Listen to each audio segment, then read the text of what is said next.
Hi hello നമസ്കാരം, welcome back to our channel. Category number 587/2023 നമ്മുടെ secretariat office attendant പരീക്ഷ. അതിലിപ്പോൾ തന്നെ കേരള പബ്ലിക് സർവീസ് കമ്മീഷൻ ധാരാളം വേക്കൻസികൾ കാണിക്കുന്നുണ്ട്. നമുക്ക് നോക്കാം. സ്കെയിൽ ഓഫ് പേ നിങ്ങൾക്കിവിടെ കാണാം. 23,000 മുതൽ 50,200 രൂപ വരെയാണ്. Government secretariat, Kerala PSC audit ഡിപ്പാർട്ട്മെൻറ്റിലേക്കൊക്കെയാണ് ഇതിൻ്റെ നിയമനം കാര്യങ്ങളും നടക്കുന്നത്. PSCക്ക് അപേക്ഷകരുടെ എണ്ണമായിട്ട് ലഭിച്ചത് ഏകദേശം 8,39,724 പേര്. അത്രയും ആളുകൾ ഇതിന് അപേക്ഷ സമർപ്പിച്ചിട്ടുണ്ടായിരുന്നു. നിലവിൽ എത്ര വേക്കൻസിയാണുള്ളതെന്നാണ് നമ്മളിനി നോക്കാൻ പോകുന്നത്. നിങ്ങൾക്കിവിടെ കാണാം ഡേറ്റ്, വേക്കൻസി ടൈപ്പ്, ഏത് ഡിപ്പാർട്ട്മെൻറ്റിലാണ് വേക്കൻസി ഉള്ളതെന്ന്.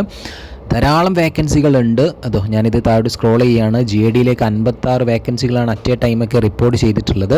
ഫ്രഷ് വേക്കൻസിയും NJD വേക്കൻസിയും നിങ്ങൾക്കിവിടെ കാണാൻ സാധിക്കുന്നതാണ്. സെക്രട്ടേറിയറ്റ് OAക്ക് പഠിക്കുന്നവരെല്ലാം പഠനം ഉഷാറാക്കിക്കോളൂ. ധാരാളം വേക്കൻസി ഉണ്ട്. വളരെ പെട്ടെന്ന് തന്നെ നിങ്ങൾക്ക് അപ്പോയിൻമെൻറ്റ് ലഭിക്കുമെന്നുള്ള കാര്യം ഉറപ്പാണ്. ഞാനിത് താഴോട്ട് സ്ക്രോൾ ചെയ്യുന്നു. നന്നായിട്ട് പഠനം മുന്നോട്ട് പോകട്ടെ. ഇത് താഴോട്ട് പോവുകയാണെങ്കിലും പഠനം മുന്നോട്ട് തന്നെ പോകട്ടെ.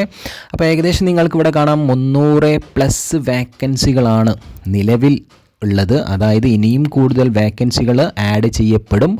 പരീക്ഷ ഒന്നും ഫുള്ള് കഴിഞ്ഞിട്ടില്ലല്ലോ. അപ്പം പരീക്ഷ കഴിഞ്ഞ റിപ്പോർട്ട്, ഇതിൻ്റെ റിസൾട്ടൊക്കെ വരുന്നതിനും ഇഷ്ടം പോലെ വേക്കൻസികൾ